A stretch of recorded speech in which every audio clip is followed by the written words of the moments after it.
last one before I take a break here and go get some food because I'm starting to get starving. Let's talk about the reification fallacy. I actually went a little out of order. This is supposed to be before the assume you have a position thing. The reification fallacy is this: Republicans don't think X. Republicans don't feel Y. Progressives don't fail to do blah. Statists don't make the mistake that blah.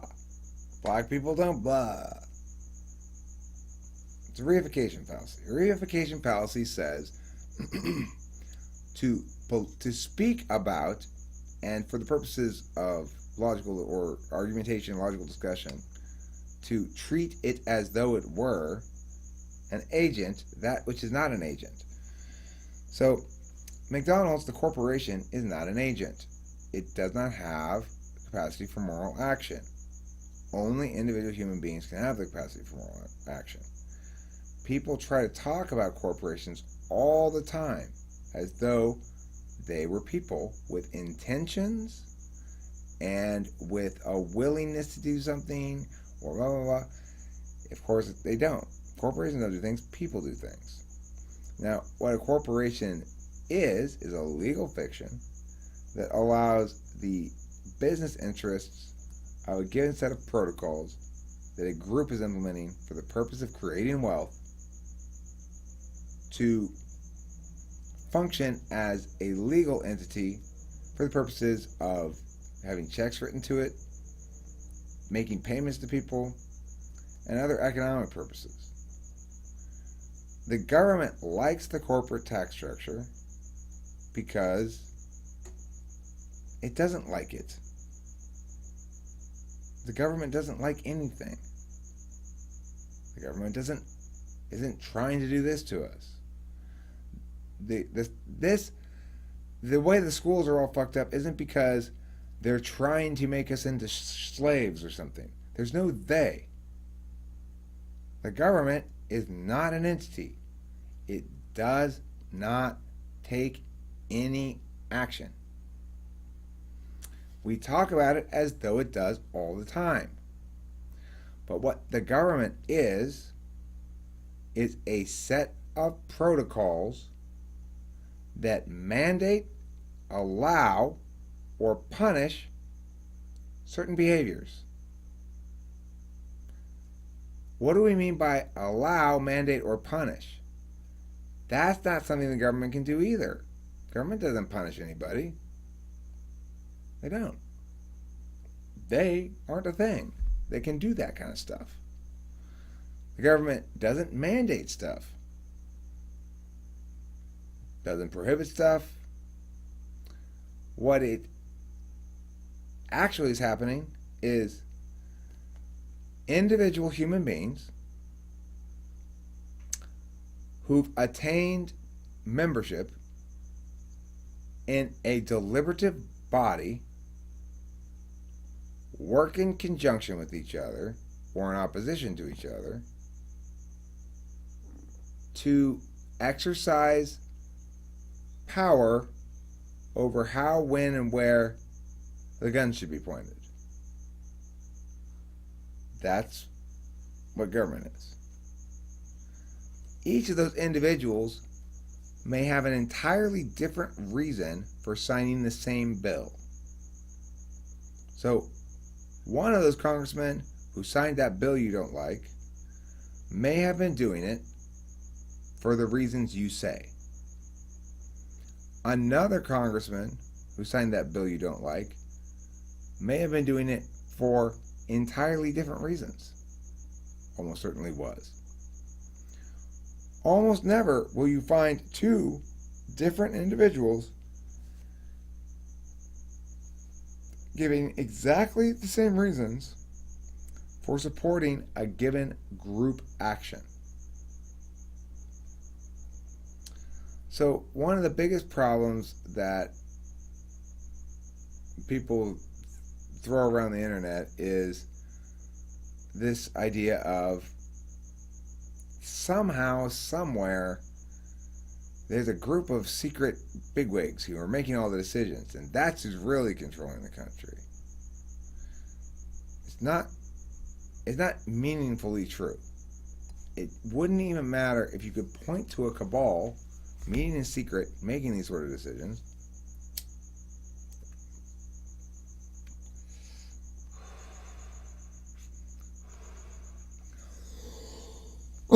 Because of the following reasons. Number one, the members of the cabal themselves would not be in agreement about things, even if they agreed on a general outcome principle of let's exploit the poor people and, blah, blah, blah. Point is, don't buy into those sort of boogeyman kind of arguments because they misunderstand the nature of the system. We have a massively complex system where individual agents are all taking action. Some of those individual agents have a lot more leverage than others. It's true. But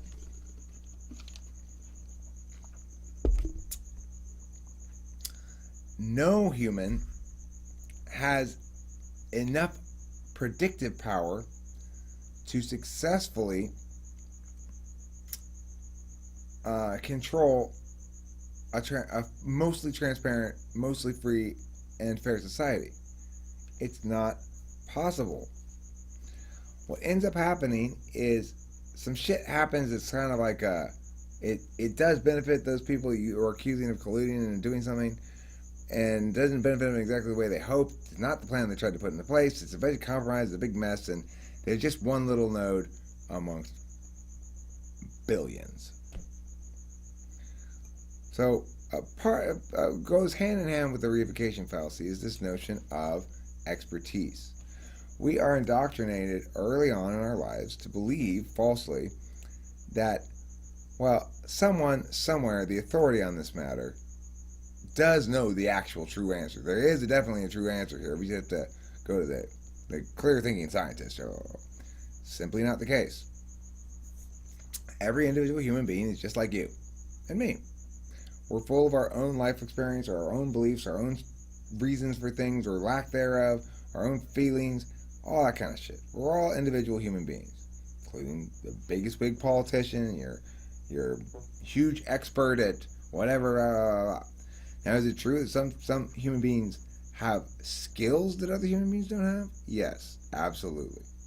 But when we're talking about what is true, what is right, what is just, issues of normative matters, issues of policy matters, or issues of logic, or, in fact, issues of analysis of existing evidence, any of that stuff, there is zero way to improve the adjudicating of those matters by inserting an appeal to authority at all. You can only do harm because all that you need is right in front of you. The logic, if it's a logical critique, if it's an issue about argumentation itself, like this, or if it's saying, well, there's an inconsistency here, or your reasoning is bad here, or if that were the case, then this would also be the case. Those sort of arguments, they don't require any expertise to make. They require simply to point to what we're both looking at right there. And this is the problem with a lot of arguments, is that people don't understand what requires evidence and what doesn't. Not everything requires evidence. Lots of things don't require any evidence. The truth of them is evidence independent. So those are things to consider when making arguments. We don't want to fall into pitfalls where we are engaging in arguments about nothing.